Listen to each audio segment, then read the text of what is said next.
Alhamdulillah wassalatu wassalamu ala rasulillah amma ba'd. A'udhu billahi minash shaitanir rajim. Ya ayyuhalladhina amanu qu anfusakum wa ahlikum nara. Wa qala sallallahu alaihi wasallam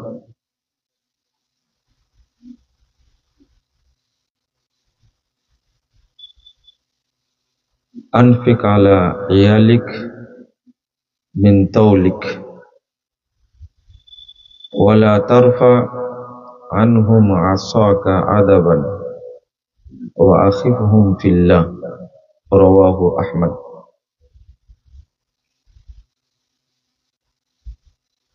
Wa qala sallallahu alaihi wasallam la yadkhulul jannata jasadun ghuddiya bil haram.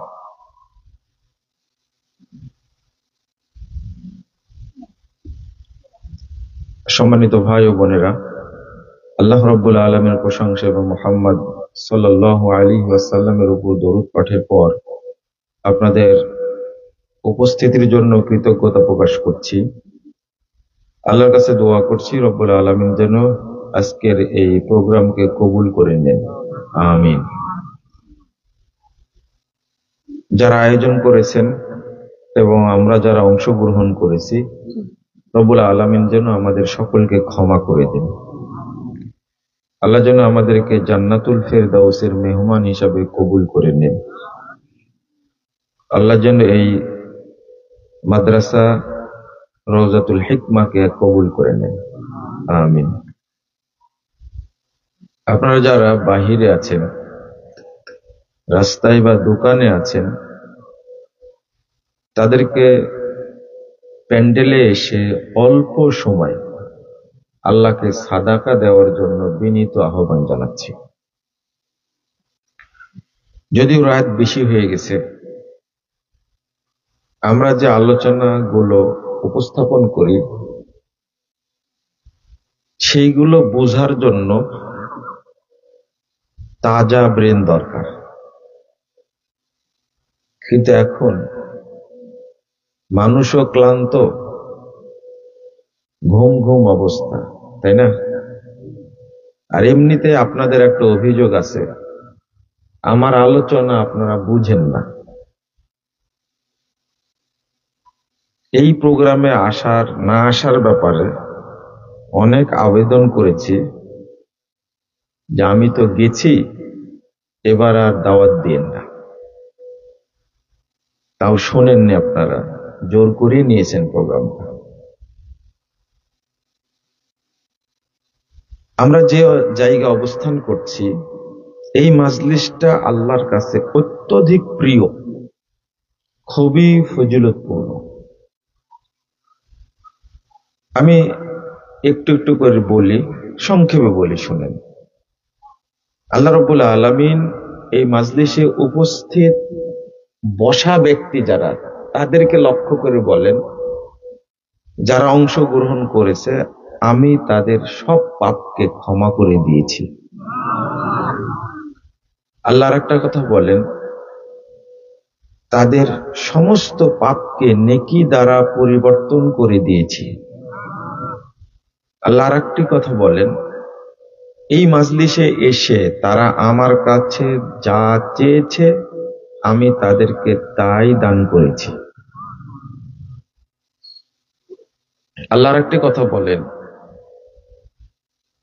তারা যে কষ্ট করে এখানে এসেছে, সময় দিয়েছে, শ্রম দিয়েছে, এজন্য তাদেরকে পূর্ণ নেকি দান করেছি।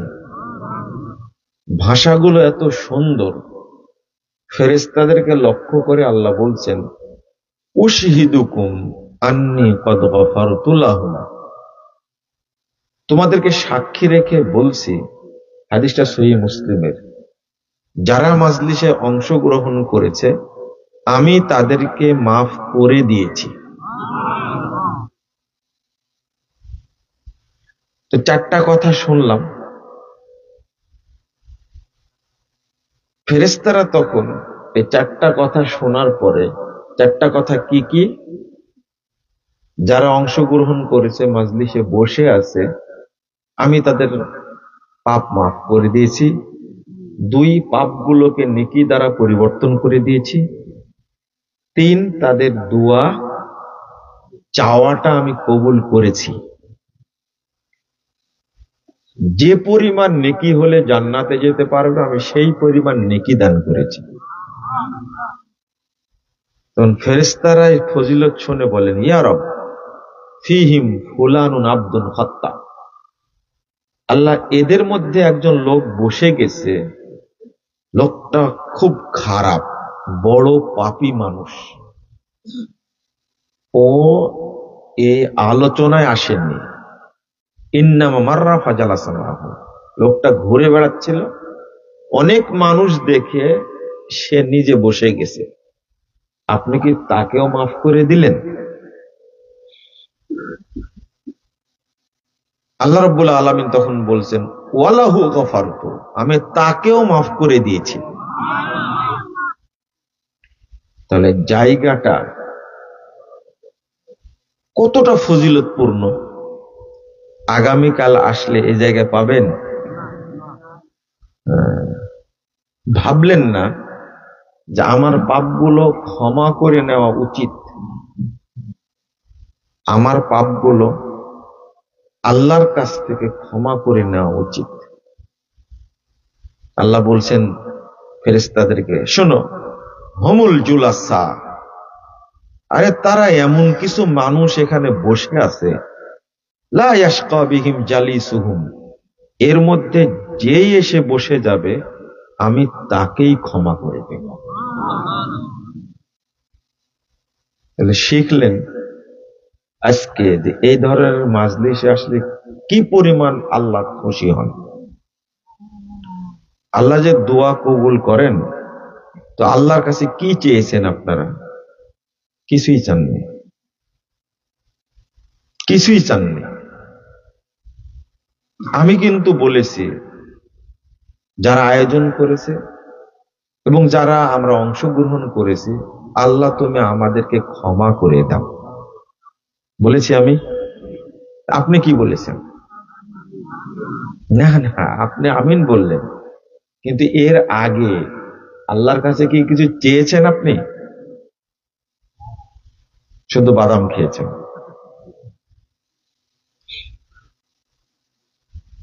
আপনি অন্তত বলবেন, আল্লাহ তুমি আমাকে জান্নাতের জন্য কবুল করে নাও। এটা কি বলা যায় না? বলেন না কেন? 2, আপনি বলবেন, বাপ মা মারা গেছে, আল্লাহ তাদেরকে ক্ষমা করে দিয়ে তাদেরকে জান্নাতে রাখার ব্যবস্থা করে দাও। এটা বলা যায় না? বললেন না কেন? এখন বলবেন যে জানি না। এই দোষটা কি আমার না আপনাদের? ও, সব জানেন কিন্তু এটা জানেন না। ওই জমিতে কত কেজি সার কখন দিতে হবে, কয়টার সময় দিতে হবে জানেন না আপনি? এটা জানেন না কেন? আল্লাহ আপনাকে অবশ্য জিজ্ঞেস করবে না তুমি কোন ব্যবসা করতে, জিজ্ঞেস করবেন? কয় বিঘা জমি ছিল, জিজ্ঞেস করবে? আল্লাহ জিজ্ঞেস করবে মার রব্বুক, তোমার রবকে। রবকে চিনি না তো। রাগ করছেন? বিরক্ত হচ্ছেন? থামেন, একটু থামেন। আমি আপনাদের শিখাতে চাই কিছু, এই জন্য জায়গার মর্যাদা বেশি। এই জায়গার মর্যাদা কি বেশি? একটা কথা বলিনি আগে, আপনাদের এই যে 2 হাতে মুসাফা করার এই অভ্যাসটা কোন দিন থেকে চালু হয়েছে? হ্যাঁ, এটা আমি কষ্ট পেয়েছি। অনেক ব্যক্তি কয় হাতে মুসাফা করছে? 2 হাতে। না, আপনার ডান হাত, আমার ডান হাত, এক হাতে মুসাফা হবে। ইনশাআল্লাহ মনে থাকবে। শুধু এতটুকু বলেনি, এই দুইজন যদি মুসাফা করি, আপনার ডান হাত আমার ডান হাত, রাসূল সাল্লাল্লাহু আলাইহি ওয়াসাল্লাম বলছেন, 5212 নম্বর হাদিস আবু দাউদের মধ্যে এসেছে, মা মিন মুসলিমাইনি ইয়ালতাকিয়ানি ফায়াতাসাফাহান ইল্লা গুফিরা লাহুমা ক্বাবলা আন ইয়াফতারিকা। মুসাফা করে দুইজন পৃথক হতে হতে উভয়ের পাপগুলো ক্ষমা করে দেওয়া হবে। দুই, আরেকটা হাদিস আসছে তাবরানী আওসাতের মধ্যে 245 নম্বর হাদিস, ইন্নাল মুমিনা ইযা লাকিয়াল মুমিন ফাসাল্লামা আলাইহি ওয়া আখাযা বিয়াদিহি ওয়া সাফাহা ফাতানাসারাত খাতায়াহুমা কামা ইয়াতানাসারু ওয়ারাকুশ শাজার ফিশ শিতা। একজন মুমিন যখন আরেকজন মুমিনের সাথে সাক্ষাৎ করে, সালাম দেয়, এক হাত ধরে, ফাআখাযা বিয়াদিহি, যে ঠিক আছে ভাই দোয়া করবেন, মুখে চুমু টুমু দিয়ে বলে দোয়া করবেন, বলে দিলেন ফিয়ামানিল্লাহ। এই সুন্নাতকে, এই মুসাফার ফজিলতকে ধ্বংস করার জন্য ইবলিস 7-8টা দুর্নীতি করেছে। এটা কোন দিন জাতিকে বুঝাতে পারবে? 1718 নম্বর হাদিস সহিহ মুসলিম এসেছে, আল্লাহ রাসূল সাল্লাল্লাহু আলাইহি ওয়াসাল্লাম বলতেন, মান আমিলা আমালান লাইসা আলাইহি আমরুনা ফাহুয়া রাদ। কেউ যদি এমন আমল করে যে আমল করার নির্দেশ আমাদের পক্ষ থেকে নেই, সেটা বাতিল, সেটা প্রত্যাখ্যাত। তবে হ্যাঁ, একটা কথা সঠিক, যে হেদায়েত আল্লাহ না দিলে আমি যদি হাদিসগুলো বেটে শরবত করে খাওয়াই দিই আপনার কিয়ামত পর্যন্ত, হেদায়েত পাবেন। আমাদের প্রচেষ্টা, আমরা কোনদিন দাবি করিনি যে আমরা হেদায়েত দিই, হেদায়েতের মালিক কে? আল্লাহ। আমি দোয়া করি যারা ভুল করছে আল্লাহ যেন তাদেরকে হেদায়েত দান করে, এতটুকু দোয়া করি। চলেন যে বিষয়ে আলোচনা করতে চেয়েছি ওই বিষয়টাই বলি। গোপন পাপ, এই তো মাদক সন্ত্রাস, মনে থাকবে কি? মনে হয় মনে থাকবে না। আলোচনাটা শুনবেন, বুঝার চেষ্টা করবেন ইনশাআল্লাহ। আমরা পারিবারিক ভাবেই প্রত্যেকেই দেউলিয়া হয়ে গেছি, পারিবারিক ভাবেই। এই জন্য গোড়াই ত্রুটি, গোড়াই ত্রুটি বলতে আপনি এখন চিৎকার করছেন আমার ছেলেটা মদখোর হয়েছে, আমার ছেলেটা ইন্টারনেট, ফেসবুক, ইউটিউব ঘরের মধ্যে ঢুকে এত নোংরা জগতে চলে গেছে, অনেক মেয়ের সাথে সম্পর্ক, আমার ছেলেটা, আমার মেয়েটা নষ্ট হয়ে গেছে। এই অপবাদটা, এই কথা বলার আগে আয়না দিয়ে নিজের চেহারাটা দেখবেন। কিভাবে? প্রথম চিন্তা করবেন আমি কে। আমি একজন লোককে বলেছিলাম, তিনি বলছেন যে আমার ছেলেটাকে একটু ফু দিয়ে দেন তো। আমাদের জমিয়ত আহলে হাদিসের সভাপতি সাহেব, আপনি আর মনে করেন না যে আমাকে ফু দিতে বলছেন অধ্যাপক সাহেব। তো আমি যেটা বলছি, কি সমস্যা, ফু দিব কেন? তখন সমস্যাগুলো বলছে কি, এইগুলো প্রতিদিন মদ খাওয়ার টাকা দেওয়া লাগে, আস্তাগফিরুল্লাহ। তারপরে আরো অনেক অপকর্ম আছে যেগুলো মুখে বলা যাবে না। আচ্ছা, এগুলো কি ফু দিয়ে বললে চলবে? বুঝেন না? তো আমি তাকে, ছেলেকে সাইডে রেখে জিজ্ঞেস করলাম তাকে, আপনার অভিযোগ কি? একটু নসিহত করেন যেন মদ টদ না খায়। আমি ওনাকে বললাম যে আপনি কত বছর বয়সে গিয়ে বিড়ি বা সিগারেট খাওয়া ছাড়ছেন? তো বলছে যে 50-55 বছর পর্যন্ত খেয়েছি, তারপরে ছেড়ে দিছি। বুঝেননি কথা? তোর বয়স কত হয়েছে? তোর বয়স 25-26 বছর, তারও কত বছর বাকি আছে। তখন বলছে আমি তো ছেড়ে দিছি। বুঝেননি কথা? আপনি কিভাবে আশা করেন যে 50 বছর হওয়ার আগে ও মদ খাওয়া ছেড়ে দিবে? আপনি বিড়ি খেতেন, সে কি খাচ্ছে? মদ খাচ্ছে।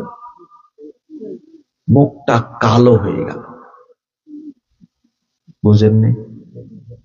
মুখটা কালো হয়ে গেল। হ্যাঁ, আমি তো তওবা করেছি। তওবা আপনার জন্য করেছেন, ওর জন্য কি করেছেন? একটা দোয়া শিখে রাখেন তো, আজকে ভুলে যাবো, তো আগে বলে দিই, মনে থাকবে দোয়াটা আপনার দেখে বলি। বলে আমার সাথে বলেন, যে কোনো বাচ্চার জন্য দোয়াটা করবেন। আল্লাহুম্মা গফির লাহু, বলেন আল্লাহুম্মা গফির লাহু ওয়া তাহহির কলবাহু ওয়া হাসসিন ফারজাহু। এই দোয়াটার পাওয়ার এত বেশি। অর্থটা কি? হে আল্লাহ, তুমি এই সন্তানের পাপ ক্ষমা করে দাও। আল্লাহ, তুমি তার অন্তরটা পবিত্র করে দাও। আল্লাহ, তুমি তার লজ্জা স্থানকে হেফাজত করো। দোয়াটা কেমন মনে হলো আপনাদেরকে? আচ্ছা, আপনার সন্তানের জন্য কোনোদিন করেছেন দোয়াটা? এখন বলবেন যে মুখস্থই নেই। তাহলে এই দোষ কি আমার? কত বক্তব্যে বলেছি, শিখাই দিছি, করেননি কেন? একজন 88 বছরের বৃদ্ধ এই দোয়াটা আমার মুখ থেকে শুনে চিৎকার দেয়, আহা কত সুন্দর দোয়া এটা। এই বয়সে হলো, তবুও জানতে পারলাম না কেন। বলেন আল্লাহুম্মা গফির লাহু ওয়া তাহহির কলবাহু ওয়া হাসসিন ফারজাহু। অর্থ হলো, হে আল্লাহ, তুমি এই সন্তানকে ক্ষমা করে দাও, তার অন্তরটাকে পবিত্র করে দাও, তার লজ্জাস্থানকে হেফাজত করো। যে সন্তানের অন্তরকে আল্লাহ পবিত্র করে দিবে, তার দ্বারা পাপ কাজের পরিকল্পনা হবে না। যে সন্তানের লজ্জাস্থানকে হেফাজতের দায়িত্ব আল্লাহ নেবেন, তার লজ্জাস্থান দ্বারা খারাপ কিছু হবে প্রশ্ন আসে। এটা করেননি কেন? যখনই বাচ্চার বয়স 7 হবে, তখন থেকেই দোয়া শুরু হবে। মনে থাকবে, কখন থেকে? 7। কারণ তখন থেকে শয়তান তাকে ধোঁকা দিবে। কারণ নামাজের নির্দেশ দিচ্ছেন যে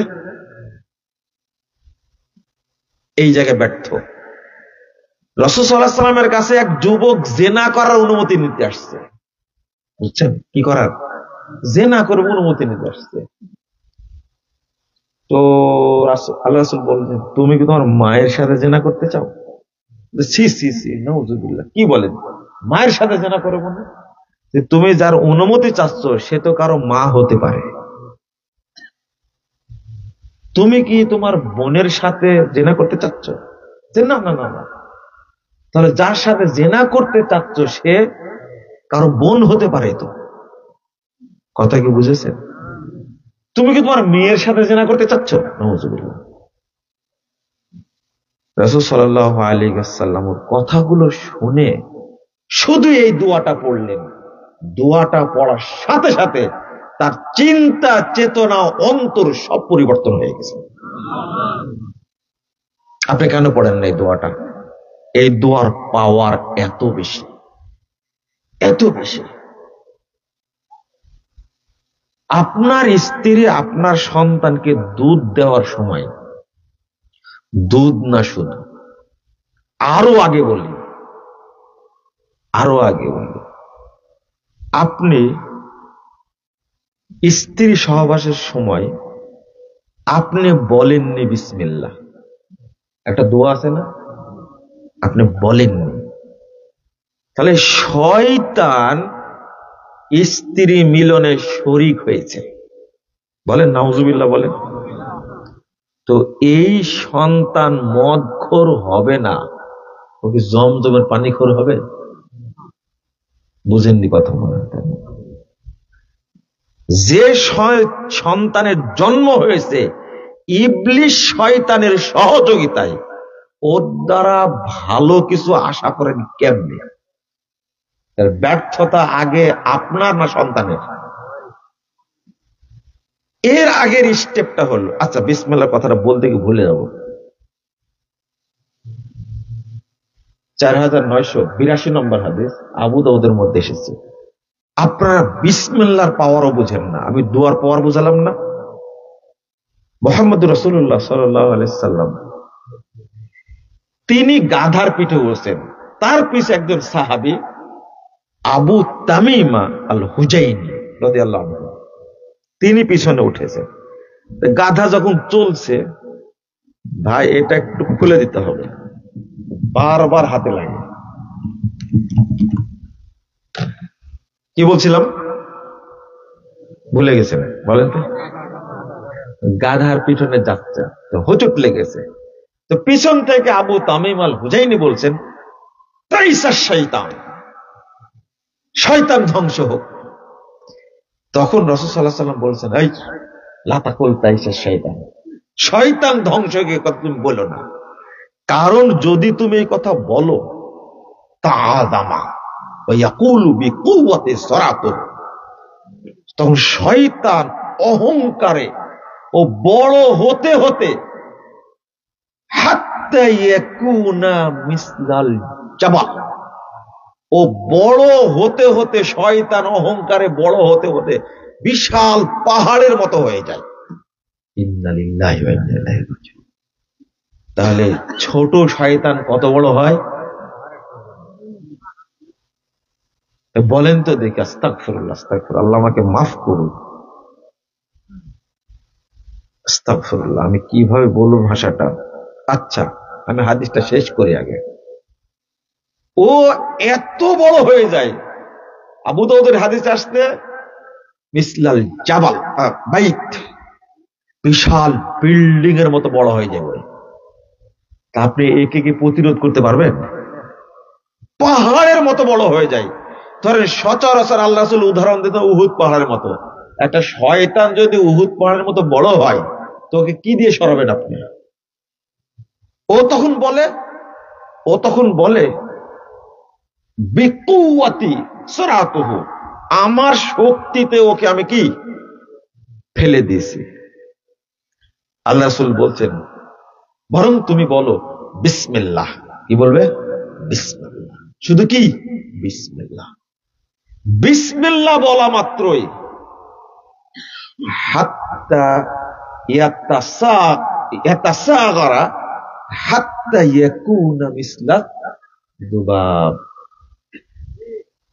ও ছোট হতে হতে একবারে মশার মতো হয়ে যায় শয়তান। বুঝেন না মনে কথা? যে শয়তান বড় হয় কত বড়? যখন আপনি হুচুটকে পড়ে যাচ্ছেন তখন শুধু বলবেন বিসমিল্লাহ, বিসমিল্লাহ, বিসমিল্লাহ, বলা মাত্রই সেই শয়তান কতটুকু হয়ে যাবে? মশার মতো, একবারে মশার ছোট হয়ে যাবে। তো মশাকে প্রতিরোধ করা যায় না? স্ত্রী সহবাসের সময় আপনি বলেননি বিসমিল্লাহ, বলেন তো শয়তান কত বড় আকার ধারণ করেছিল। নাউযুবিল্লাহ, আস্তাগফিরুল্লাহ, আস্তাগফিরুল্লাহ। আপনি বুঝেননি আল্লাহর নবী কেন বিসমিল্লাহ বলতে বলতেন। বিসমিল্লাহ আল্লাহুম্মা জান্নিবনা শয়তান, তারপরে কি বলে গেছেন? আমি বলছি আপনাদেরকে, ভালো করে শোনেন, এই জায়গার ত্রুটি আপনি কোনোদিন ভুলতে পারবেন না, কোনো দিনও না। কিন্তু মজার ব্যাপার হলো আপনি একজন বিসিএস ক্যাডার। কি ক্যাডার? অথবা আপনি একজন ডাক্তার, অথবা একজন ইঞ্জিনিয়ার, অথবা একজন জাজ, অথবা বিচারপতি, অথবা আইনজীবী, অথবা আপনি একজন কি বড় একজন সচিব, সিনিয়র সচিব আপনি, কিন্তু আপনার এই জ্ঞানটুকু নাই। কিন্তু ইবলিসি জ্ঞান যত আছে সবই আছে আপনার, সব আছে। ইবলিস আপনাকে শিক্ষা দেয়, কি দেয়? শিক্ষা দেয়। লা হাওলা ওয়ালা কুওয়াতা ইল্লা বিল্লাহ। কোন দিন বুঝাতে পারবো আপনাকে, কোন দিন বুঝাতে পারবো আপনাকে? আপনি সব জানেন, কিন্তু মেন জায়গায় জানেন না। ওই সন্তান কি হবে? এর আগের স্টেপে যাব এবার। সেটা হলো, আপনি যাকে নির্বাচন করেছেন বিয়ের জন্য, তিনি কে? তিনি কে? যাকে নির্বাচন করেছে বিয়ের জন্য আপনি, তিনি কে?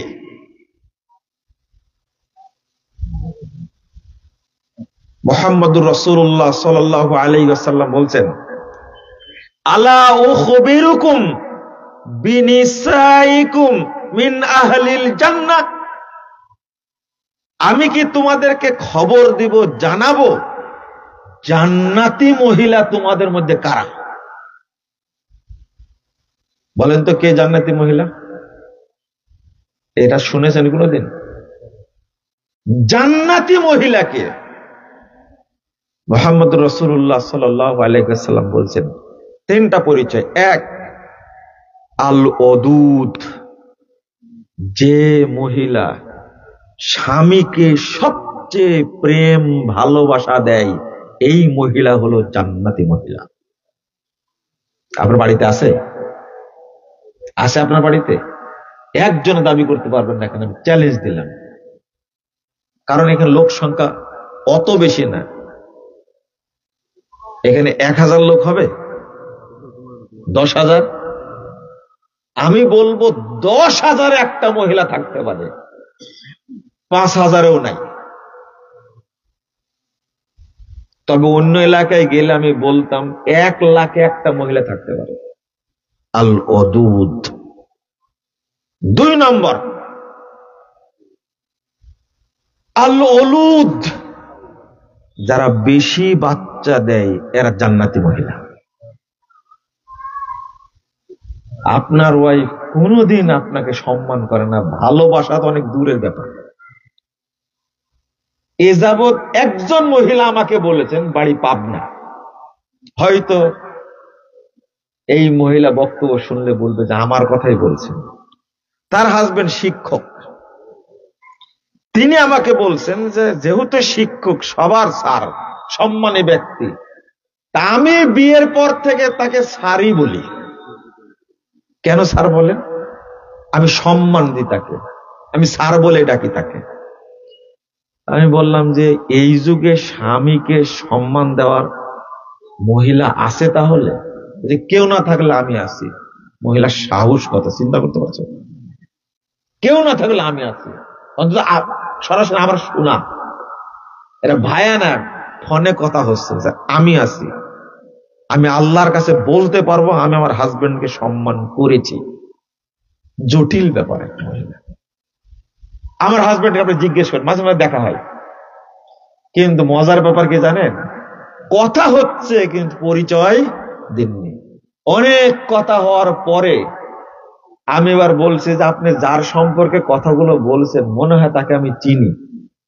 তখন পট করে বলছেন, এবার তুমি বলা শুরু করেছেন। তাহলে তুমি তো আগেই বলার দরকার ছিল তোমাকে।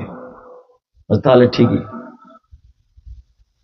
মহিলার দাবি আমি আমার হাজবেন্ডকে সম্মান করি। আর আল্লাহ রাসূল সম্মানের কথা বলেননি, কি? আল ওদুদ, সবচেয়ে ভালোবাসে তার স্বামীকে, এই মহিলা জান্নাতে যাবে। কোন কোন হাদিসে 3 বার আসছে। আর একটা হলো আল আউদ, যে মহিলা তার নিজের ব্যাপার এবং তার সম্পদের ব্যাপারে স্বামীকে কখনো দ্বিমত পোষণ করে। এই গুণ আছে। আপনি একটা কথা বললে ও 14টা বলবে আপনাকে। ভুল বললাম? আপনার বাড়িতে নাই, নাই আমি চ্যালেঞ্জ করলাম, থাকলে আল্লাহ যেন আমাকে মাফ করে।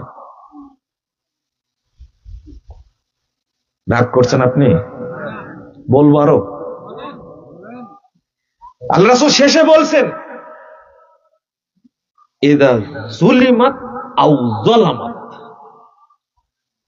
এবার গুণ বলছেন, এই মহিলা সেই মহিলা, সে যদি অন্যায় করে বা জুলুম করে, সীমা লঙ্ঘন করে, অথবা তার উপরে জুলুম করা হয়।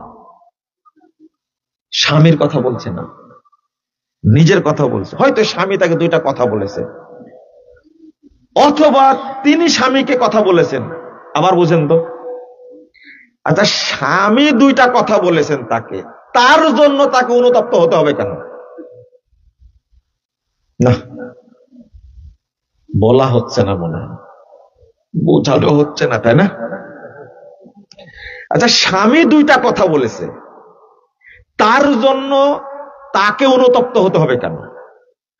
স্বামীকে দুইটা কথা বলে সেজন্য অনুতপ্ত হবে, তাই না?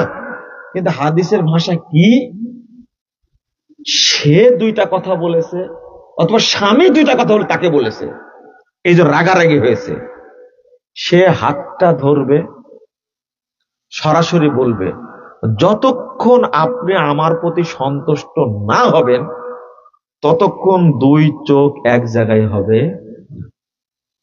আপনি বলেন গুণ বর্ণনা করতে। এই হাদিস শুনলে আপনার এলাকার মহিলাগুলো কালকে থেকে যে গালিগালাজ করবে আমাকে, কারণ আপনি তার কাছে এত খারাপ, জান্নাত তো দেওয়া দূরে কথা, ওকে জাহান্নামে রাখবে না আল্লাহ। আপনি কি বুঝতে পারছেন? থাকার জায়গা কয়টা? কয়টা ঘর? একটা পাবেনি আপনি, একটা পাবেনি, এতে কোনো সন্দেহ নাই। হয় জান্নাত, তাহলে কি জাহান্নাম। কিন্তু আপনার স্ত্রী বলছে কি জানেন, জান্নাত তো দূরের কথা, ওকে আল্লাহ জাহান্নামে জায়গা দেবে না। মানে আপনি দুইটা ঘরের বাহিরে, আপনি তার কাছে এত খারাপ, এই জন্য গালিটা আমাকে দিবে। বোন, এবার আপনাকে একটা কথা বলি, কোরআনের কথা। কার কথা? কোরআনের কথা। আপনাকে একটা কথা বলি, রাগ করবেন না। সেটা হলো, আল্লাহ বলছেন 21 নম্বর আয়াত সূরা রুম, ওয়ামিন আয়াতিহি আন খালাকালাকুম মিন আনফুসিকুম আজওয়াজা লিতাসকুনু ইলাইহা। আল্লাহ বলছেন আমরা তোমাদের মধ্যে থেকে তোমাদের সঙ্গিনীকে তৈরি করেছি। কেন? রাগ করার জন্য, অত্যাচার করার জন্য, মামলা করার জন্য? আল্লাহ বলছেন লিতাসকুনু ইলাইহা, যেন তোমরা তাদের কাছে গেলে তৃপ্তি অনুভব করো, যেন সুখ অনুভব করো, প্রেম পাও, ভালোবাসা পাও। এই জন্য আমি তোমাদের জন্য তোমাদের সঙ্গিনীকে সৃষ্টি করেছি। কথাটা কার? আমার না, কিন্তু কথাটা আল্লাহ। একটা জিনিস মনে রাখবেন, খুব ভালো করে মনে রাখবেন, খুব ভালো করে মনে রাখবেন। বোন, আপনাকে বলছি, যদি আপনার স্বামী আপনার কাছে গিয়ে বাসায় গেল যদি তৃপ্তি অনুভব না করে, তাহলে আপনি খারাপ মহিলা। 1 নম্বর সূত্র, নামাজ, হজ, যাকাত, কুরবানি, সাদকা, দান, মসজিদ, মাদ্রাসা সব বাদ। প্রথম কথা হলো, আপনার স্বামী যদি আপনার কাছে গিয়ে তৃপ্তি না পায়, তাহলে আপনি নিজেই বুঝে নেবেন যে আমার জন্য জান্নাত নাই। আল্লাহ রাসূল বলছেন ইন্নাল মারআতা লা তুওয়াদ্দি হাক্কা রাব্বিহা হাত্তা লা ইউআদ্দি হাক্কা যাওজিহা। অত সহজ না। যতক্ষণ একজন মহিলা তার স্বামীর হক আদায় না করতে পারবে, ততক্ষণ সে রবের হক আদায় করতে পারবে না। আল্লাহ নিজেই চাচ্ছেন আগে সে স্বামীর হক আদায় করুক, তারপরে আমার হক আদায় করুক। বুঝলেন কি কথা? আমার উপর রাগ করবেন কেন আপনি? থামেন, আপনার হাজবেন্ডকে একটু ধোবো, একটু সুযোগ দিন আমাকে। ওই কায়দা এখনো আসেনি। আপনাকে হাদিসটা মনে রাখতে হবে খুব ভালো করে। শুনেছেন কিনা জানি না, তবে আজকে শুনে রাখেন। যতক্ষণ একটা মহিলা তার হাজবেন্ড, তার স্বামীর হক আদায় না করতে পারবে, ততক্ষণ রবের হক আদায় হবে না। এটা আল্লাহ নবী মুহাম্মদ সাল্লাল্লাহু আলাইহি ওয়াসাল্লাম বলে গেছেন। আপনি যাবেন কোথায়? আপনার এত দাপট ঠিক না। আর একটা জিনিস শুনে রাখেন, এটা বললো জান্নাতি মহিলার গুণ, বললাম বোঝা গেছে? জান্নাতি মহিলা। আবার শুনেন তো, এই যে ওই আয়াতের শেষে বলছেন ওয়াজালা বাইনাকুম আল মাওয়াদ্দাতা ওয়া রাহমা, তোমাদের মধ্যে দয়া, প্রেম, ভালোবাসা সৃষ্টি করে দিয়েছেন। আরে ভালোবাসাই যদি না পায়, তৃপ্তি যদি না পায়, প্রশান্তি যদি না পায়, তাহলে এই মহিলা ভালো মহিলা না। এক নম্বর সূত্র মনে রাখবেন। দুই, এই মহিলা হলো কুলক্ষণে মহিলা। আরেকটা হাদিস বলি, রাসূল সাল্লাল্লাহু আলাইহি সাল্লাম বলছেন আরবাউম মিনাস সাআদাহ লিবনে আদম, আদম সন্তানের সৌভাগ্যের প্রতীক চারটা। কয়টা? চারটা। নাম্বার 1, আল মারআতুস সালিহা, নেককার স্ত্রী হলো সৌভাগ্যের প্রতীক। যে নেককার স্ত্রী পেয়েছে সে যেন গনিমত পেয়েছে, গনিমত পেয়েছে। আর তারপরে কি বলছেন? আল মাসকানুস ওয়াসে, প্রশস্ত বাড়ি। আরেকটা বলছেন আল জারুস সলে, পড়শিটা ভালো। আরেকটা আল মারকাবুল হানি, আরামদায়ক বাহন। আচ্ছা, প্রথমে কার স্ত্রীর কথা বললেন? স্ত্রী তো থাকবে, বাকি তিনটা নাও থাকতে পারে, তাই না? ভালো বাড়ি নাই, ভালো কি নাই, গাড়ি নাই, ভালো পরশি নাই, কিন্তু স্ত্রীতে থাকতেই হবে, তাই না? তাহলে প্রথম আল মারআতুস সালিহা থাকতে হবে। এইটা না পাওয়ার কারণে আর দুইটা হাদিস। দ্বিতীয় নম্বর বলেছেন অমিনা শেকাতে ইবনা আদম, আদম সন্তানের দুর্ভাগ্যের প্রতীক হলো আল মারআতুস সু, হলো নষ্ট মহিলা, খারাপ মহিলা। লেন এবার তার গুণাগুণ কি বলেছি মনে আছে? খারাপ মহিলার গুণাগুণ কি? স্বামী তার প্রতি সন্তুষ্ট না। এখন মহিলার একটা হাদিস বের করেছে, এটা কি জানেন আপনারা?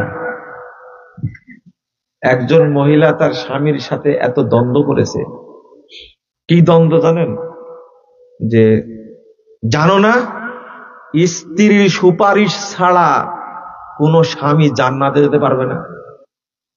আমি খুতবাই বলে দিছি যে এটা হলো মেড ইন ম্যাডাম, এটা ম্যাডামের তৈরি করা। এটা কোনো হাদিসেও নাই, কুরআনেও নাই। কি সুন্দর কথা তৈরি করেছে তারা। কুরআন হাদিস এত আছে, তার দিকে না তাকায়া ও একটা তৈরি করেছে ওরা, স্বামী স্ত্রীর সুপারিশ ছাড়া স্বামী জান্নাতে যেতে পারবে না। স্বামী যদি আর একটা বিয়ে করে, সারাদিন চেষ্টা করবে মেরে ফেলে দেওয়ার, করবে না? আমি ওইদিকে যাই না। দুইটা হাদিস বলতে চাইলাম না, আর একটা হাদিস। আপনার বাড়িতে মূল সূত্র হলো আপনার ওয়াইফ, বরকতের মূল সূত্র। কেমনে? আল্লাহ রাসূল বলছেন আযাবুন নিসা বারাকা, আরে সবচেয়ে বরকতপূর্ণ মহিলা তারা, আইসারুহুন্না মাউনা, যাদের চাহিদা নেই বললেই চলে, একেবারে কম চাহিদা। আপনার বাড়িতে যে মহিলা আছে তার চাহিদা মানে কি, ও মাসে মাসে বলবে একটা জামা দাও, একটা থ্রি পিস দাও, একটা গহনা দাও। ওই বিয়ের সময় দিয়েছে, আর তো দেওনি, বলে না? প্রতি বছর তাকে দিতে হবে। বুঝবেন এই মহিলা আপনার পরিবারকে ধ্বংস করবে, এর জন্য কোনো বরকত নেই। এটা হাদিস বলছে, আপনারা কি বলছেন জানি না। আযামুন নিসা বারাকা, সবচেয়ে বরকতপূর্ণ মহিলা যার চাহিদা কম। ওইটা কি আপনার বাড়িতে আছে? নাই। নাই বলেই আপনার সন্তানগুলো ভালো হওয়ার সম্ভাবনা। যে মেয়েটাকে আপনি পুষছেন, এই মেয়েটা তার শ্বশুর বাড়ি গিয়ে, মানে আপনার মেয়ে শ্বশুর বাড়ি গিয়ে তার জামাইকে, তার শ্বশুরকে, তার শাশুড়িকে ও গাছে তুলে রাখবে, এটা কি জানেন আপনি? আর আপনি যে সন্তান জন্ম দিয়েছেন ওই তো আপনার কাছে টাকা নেবে। আর এত আদর করেন আপনি বাচ্চাটাকে, আদর করতে করতে কোন দিন যে বাদর হয়ে গেছে খেয়াল করেন না আপনি তাকে। ওকে মদ কেনার টাকা দেন, নিয়ে নিয়ে ঘুরে ফেরা করে তার জন্য টাকা দেন, দেন না?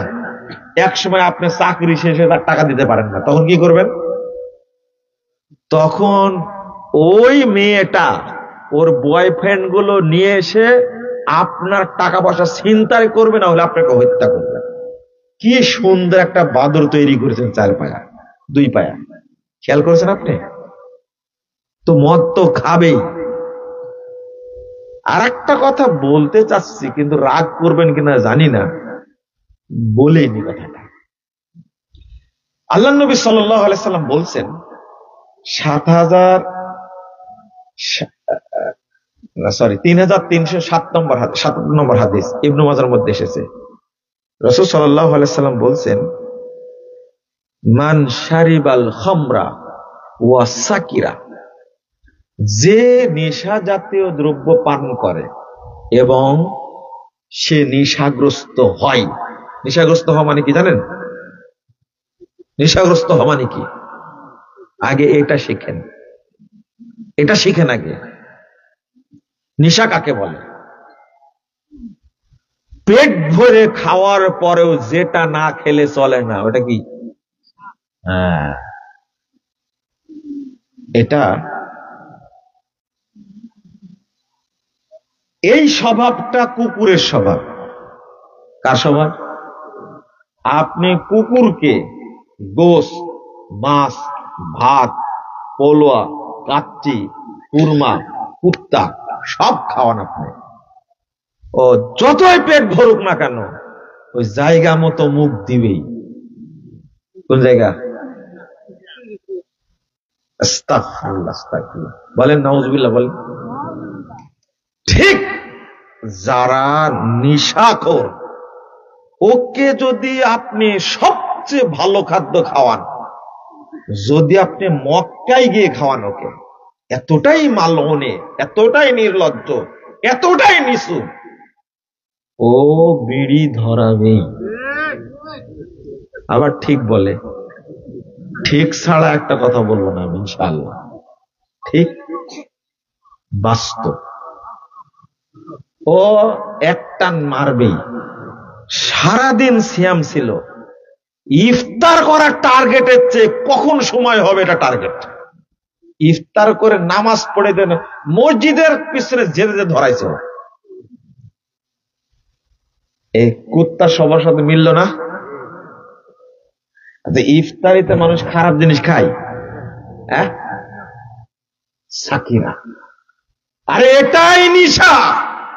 আর আপনারা মনে করেছেন যে পাগল হওয়া। হ্যাঁ, কে শিখেছে আপনাকে এই সংজ্ঞা? লা হাওলা ওয়ালা কুওয়াতা ইল্লা বিল্লাহ। আপনার দাদাকে পরীক্ষা করবেন, আপনার দাদা জর্দাখোর। কি খোর? ও দাদা বলা বাপের কথাই বললেন, আপনার বাপ জর্দাখোর। একদিন একটা কাজ করবেন, জর্দার কোটাটা কি করবেন? আর চেষ্টা করবেন গেটে তালা দেওয়ার। কোথায়? গেটে তালা দেবে, চাবি নাই। কি নাই? চাবি নাই। একদিকে জোরদার কোটা খুঁজে পাচ্ছে না, আরেকদিকে কি গেট লাগানো।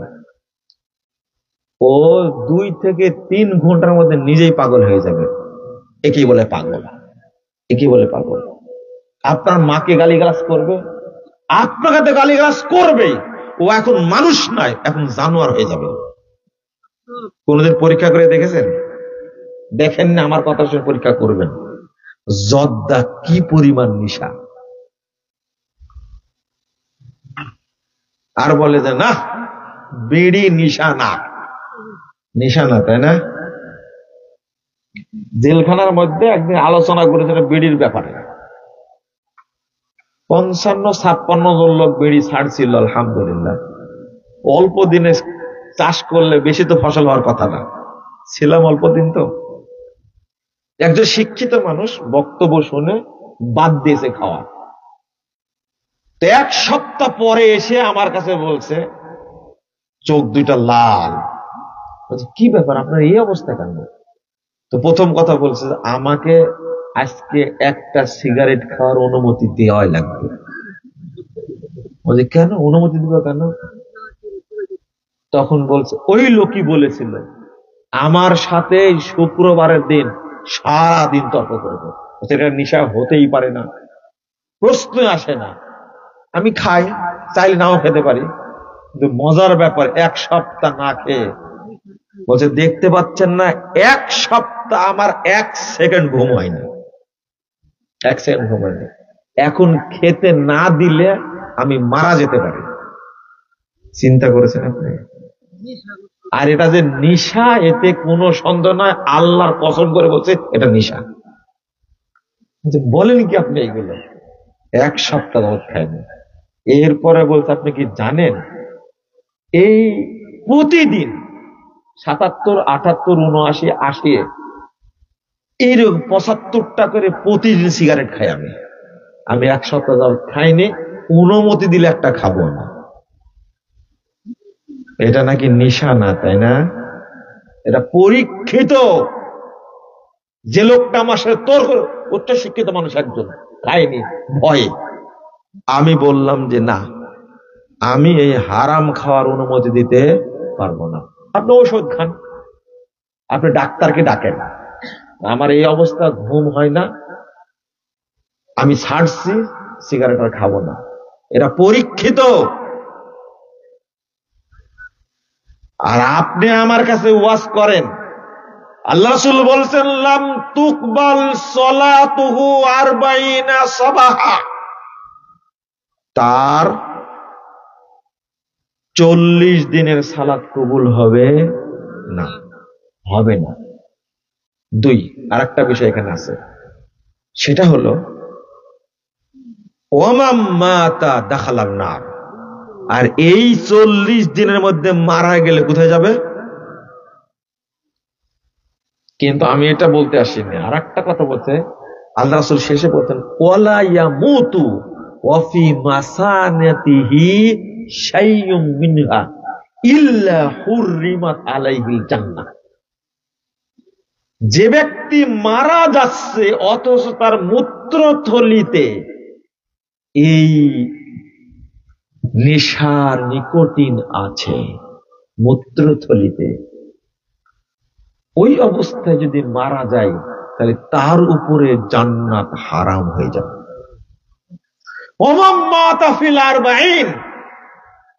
আচ্ছা, মূত্রথলিতে নিকোটিন জমবে কখন? কখন জমবে বলেন তো দেখি, কখন জমতে পারে? লা হাওলা ওয়ালা কুওয়াতা ইল্লা বিল্লাহ, আস্তাগফিরুল্লাহ। আচ্ছা, পাথর জমে পিত্তথলিতে কতদিনে? 1 দিনে জমে? কতদিন লাগে?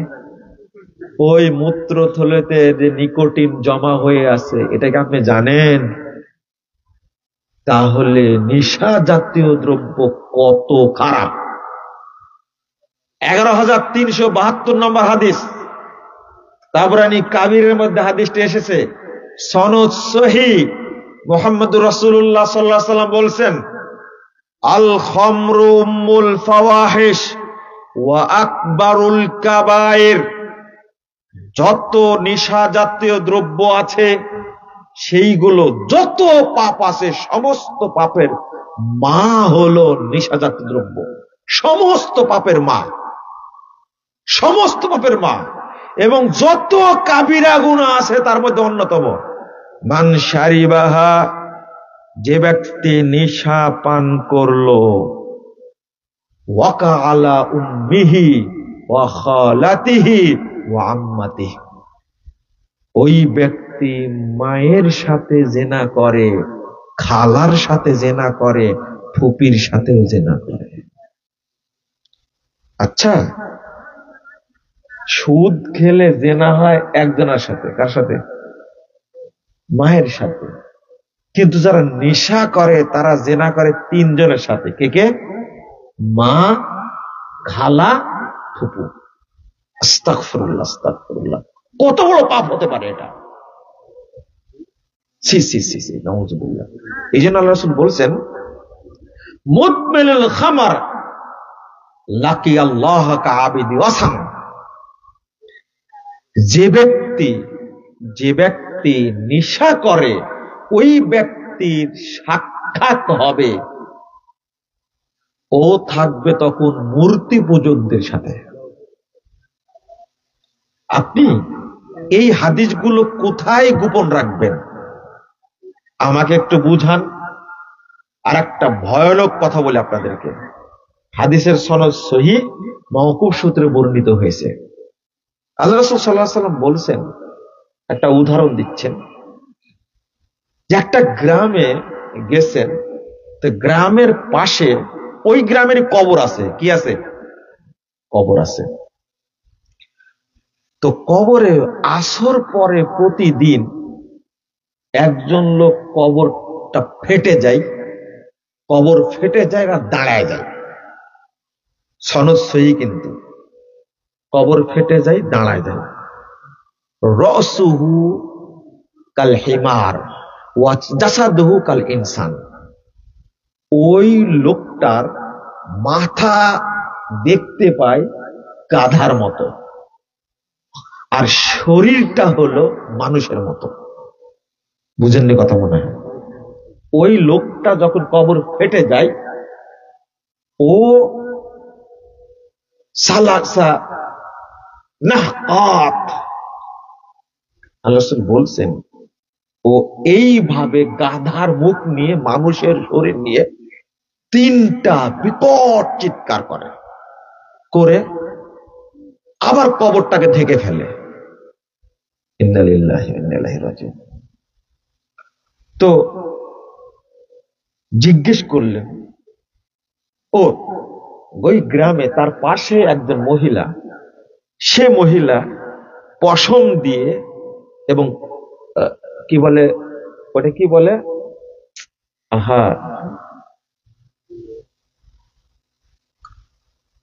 কম্বলে কি লাগায় যেন, উল দাদা, আর পশম দিয়ে, এই চুল দিয়ে মহিলা সুতা কাটছে। তো তাকে জিজ্ঞেস করছে, তো বলছে যে উম্মু হাদা তিলকা উম্মু হাদা, এই লোকটির মা হলো এটা, তুমি একে জিজ্ঞেস করো কারণটা কি। কথা কি বুঝতে পারলেন? একে জিজ্ঞেস করো কারণটা কি। তো মহিলা বলছে যে এ মদ পান করত। কি করত? মদ পান করার পরে যখন ও সুস্থ হতো, তখন আমি বলছে, তুমি আর কতদিন মদ পান করবে? তখন সে মাকে চিৎকার করে গালি দিয়ে বলতো, তুমি গাধার মতো চিল্লাও কেন? মাতা বাদাল আসর। এই করতে করতে করতে করতে এক সময় সে আসরের সালাতের পরে কি মারা গেল। এই জন্য আল্লাহ রাব্বুল আলামিন এমন ব্যবস্থা করলেন, ইন্না লিল্লাহি ওয়া ইন্না ইলাইহি রাজিউন, এমন ব্যবস্থা করলেন যে এই লোকটার প্রতিদিন কবর ফেটে যায়, গাধার মতো মুখ করে কি দাঁড়ায়। চেহারাটা হলো কার? মানুষের। ওইভাবে চিৎকার করে। আবার কি, আপনি দেখতে না পেলে এই দৃশ্য হয়তো রাসূল হিসাবে দেখতে পেয়েছেন, তা আপনি কি দেখতে পাবেন? বুঝেননি মনে আপনার কথাটা। আল্লাহ রাসূল দেখতে পেলেন দুইটা লোকের কবরে শাস্তি হচ্ছে, দেখতে পেলেন না? হাদিস শুনেছেন না? খেজুরের পাতা ছেড়ে দিলেন। আমরা কি দেখতে পাই? কে দেখতে পেতেন? ও, এই শব্দ মানুষ শুনতো সেই হাদিসে নাই। সহিহ তারগিব ও তারহিবের মধ্যে হাদিসটি নিয়ে এসেছেন। আমি বলতে চাচ্ছি, আপনি যে মদ পান করেন, আপনার মা আপনার বাপ বকা দেয় না?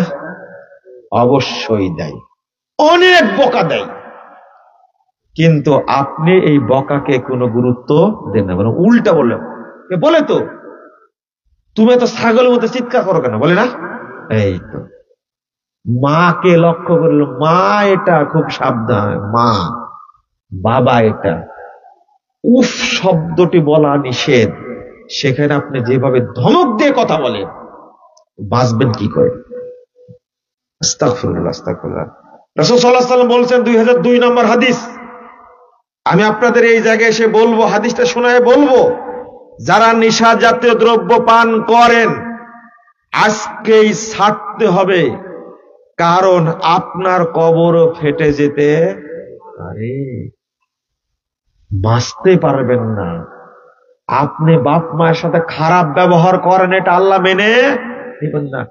জাহান্নামে তো যাওয়াই লাগবে, এতে কোনো সন্দেহ নাই, ওটা তো পরিষ্কার কথা, তাই না? ওটা তো পরিষ্কার। আল্লাহ রাসূল সাল্লাল্লাহু আলাইহি ওয়াসাল্লাম বলেছেন সহিহ মুসলিমের হাদিস, মান কুল্লু মুসকিরিন হারাম মান শারিবাল মুসকির, যে ব্যক্তি নেশা করে,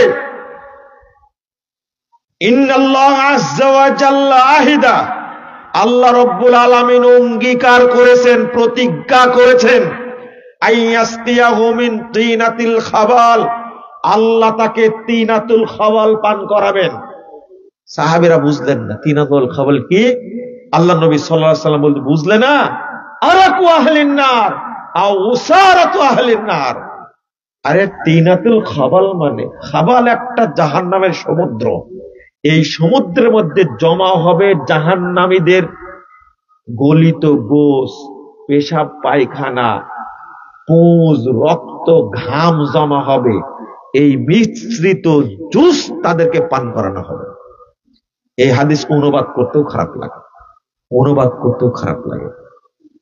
বর্তমান প্রেক্ষাপটে প্রথমত নিজের ত্রুটির কারণে আমি পরিবারকে কি করেছি? ধ্বংস করে দিয়েছি। নিজের ত্রুটির কারণে আমি পরিবারকে ধ্বংস করেছি।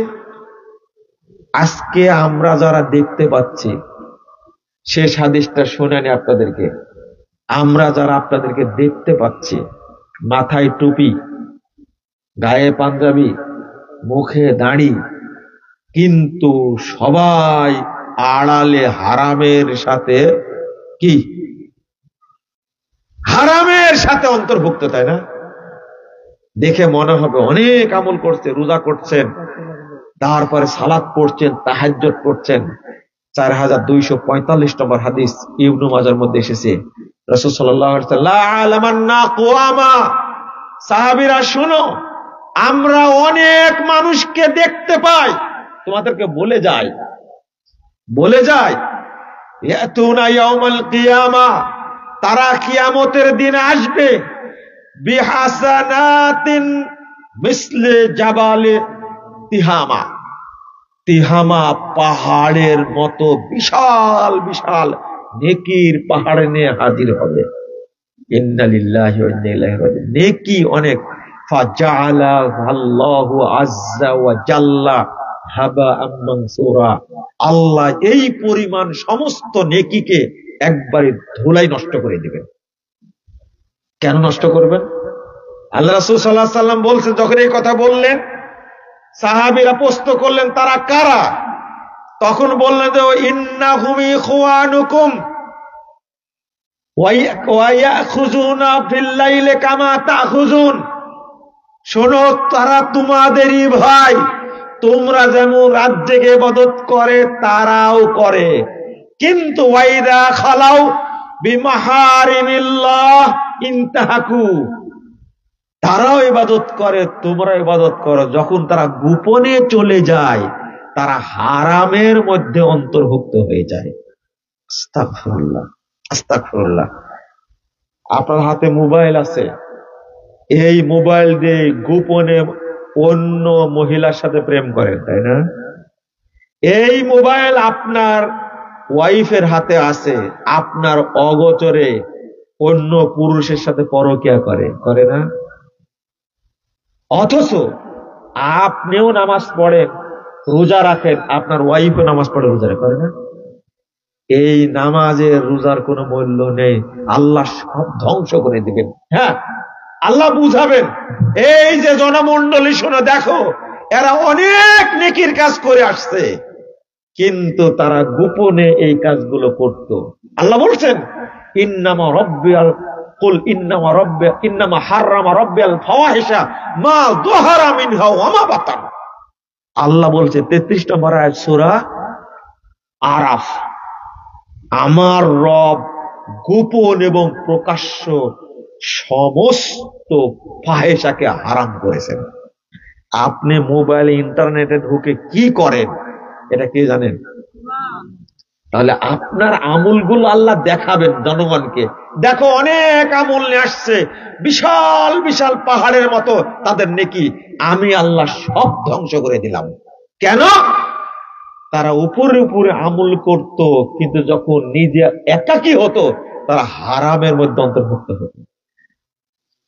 এলাকার পুরুষ মানুষ পুরুষে পুরুষে জেনা, আর মহিলাতে মহিলাতে কি জেনা। নাউযুবিল্লাহ, আস্তাগফিরুল্লাহ, আস্তাগফিরুল্লাহ, আস্তাগফিরুল্লাহ। বর্তমান প্রেক্ষাপটে এই যুবক যুবতীরা, আমি এত নোংরা কথা আলোচনা করি না, বলতে চাই না, নিজেই নিজেদেরকে ধ্বংস করছে, নিজেই নিজেদের ধ্বংস করছে।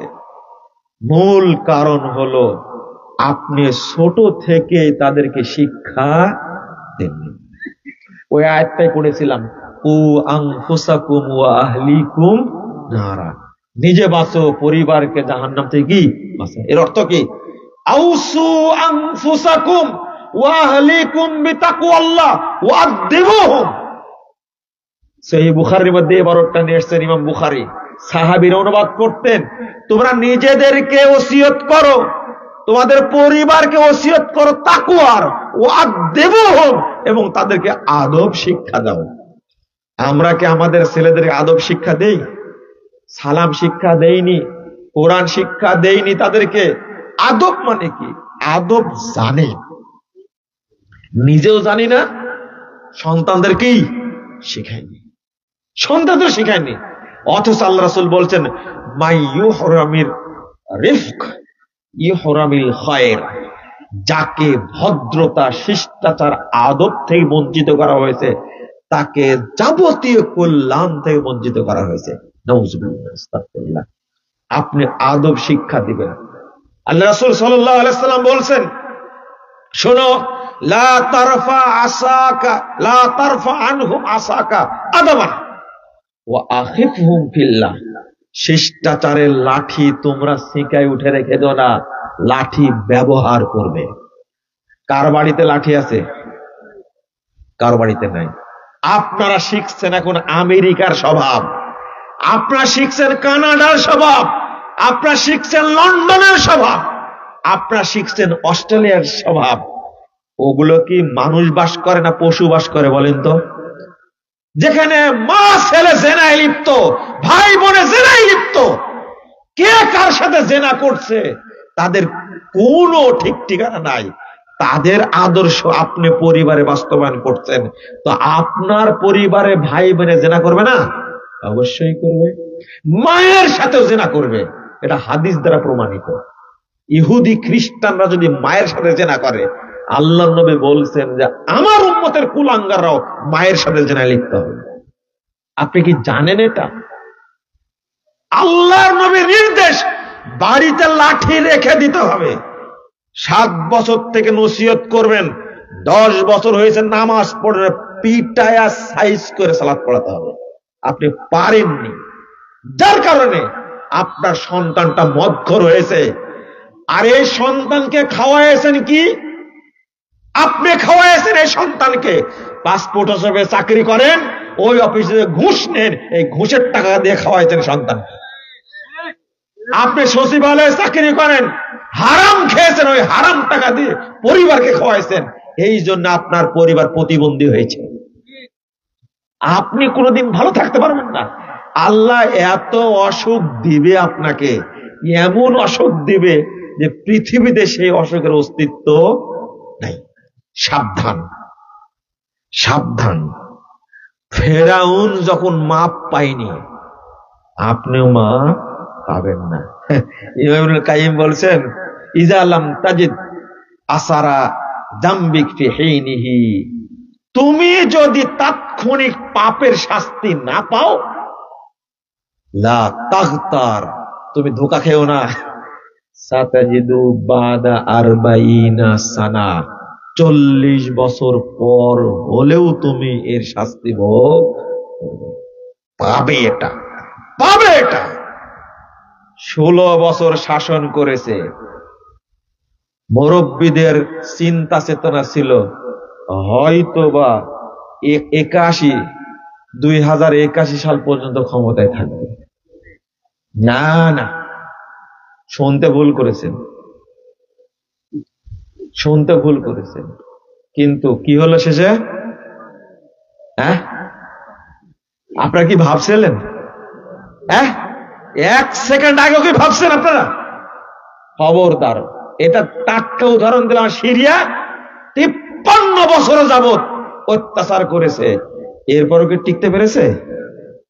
এই যুগের ফেরাউন রে ভাই, ফেরাউন সেই সময় টিকেনি। আর আপনি অন্যায় করে পার পেয়ে যাবেন, খবরদার। আল্লাহ আপনাকে শরীরে ধরবে, চোখে ধরবে, ব্রেনে ধরবে, পরিবারে ধরবে, আপনাকে অপদস্থ করে ছেড়ে দিবে আল্লাহ। এটা অভিশাপ। যার কারণে শহরগুলোতে যারা হাই কোয়ালিটির পরিবার, তাদের সন্তানগুলো মানসিক প্রতিবন্ধী। এটা কি জানেন? মানসিক প্রতিবন্ধী হয়ে গেছে মদ খাওয়ার কারণে, গাঁজা খাওয়ার কারণে। বিয়ে করতে চায় না, কারণ ইতিমধ্যে 60 জনের সাথে বিয়ে হয়ে গেছে। একজন মহিলার স্বামী হয়ে গেছে 300টা। কয়টা? ও কিছু মনে করবে আর বিয়ের প্রয়োজন হবে? বিয়ের সময় হওয়ার আগে তার 70টা স্বামী হয়ে গেছে, তো বিয়ে করার ইচ্ছা করবে? বিয়ে নাকি হয় না, হবে কেন বিয়ে? হ্যাঁ, পানের দোকানদারের মেয়ের বিয়ে হয়, রিকশাওয়ালার মেয়ের বিয়ে হয়, কামলার মেয়ে বিয়ে হয়। তুমি নাকি স্মার্ট শয়তান, তোমার মেয়ের বিয়ে হয় না কেন? এটা গজব, এটা অভিশাপ। এটা আল্লাহর নবী বলে গেছেন, ইন্নাল্লাহা ইউবগিযু কুল্লা আলিমিন বিদ-দুনিয়া জাহিলিন বিল আখিরাহ। আল্লাহর নবী সাল্লাল্লাহু আলাইহি ওয়াসাল্লাম বলেছেন, যারা দুনিয়াবি শিক্ষায় শিক্ষিত, প্রাজ্ঞ, অভিজ্ঞ, কিন্তু দিন সম্পর্কে জানে না, আল্লাহ তাদের উপরে গজব নাজিল করেন। এগুলো গজব। কত আফসোস করে বলছে, আমার মেয়েটা বয়স হতে হতে 30 হলো, 35 হলো, এখন 37 চলছে, বিয়েই হয় না। কেন? টাকা দিয়ে বিয়ে দেন না, সমস্যা কি? 10 কোটি টাকা দিয়ে দেন, বিয়ে হয় কিনা দেখেন। করতে আসে না কেউ বিয়ে, বুঝেন না? অথচ কোন রিকশাওয়ালার মেয়ে পড়ে আছে, দেখেন তো আপনি, হচ্ছে না? ও তো খুঁজে হোস দিয়ে আমেরিকার প্রেসিডেন্টের সাথে বিয়ে দিবে। বুঝেননি কথা? তুমি কোন মেয়ে তৈরি করেছো? আশা কি? ও ভাবনা মিস্টার ট্রুডোর সাথে বিয়ে দিবে, কানাডার প্রেসিডেন্ট। লজ্জা শরম কিছু আছে? মেয়েটা তৈরি করেছে এক খান্নাস, আর ভালো ছেলে খুঁজছে, তাই না? কি চমৎকার দর্শন, আপনি চিন্তা করেছেন? আল্লাহ যেন আমাদেরকে হেফাজত করেন, আমিন। আমি যে কথাগুলো বললাম, মনে কষ্ট করলে মাফ করে দিবেন। এত রাত্রে কথা বলা উচিত না। আল্লাহ যেন আমাদের বুঝার তৌফিক দান করে, আল্লাহ যেন আমাদের পরিবারকে হেফাজত করেন, আমিন। একজন অসুস্থ ব্যক্তি দোয়া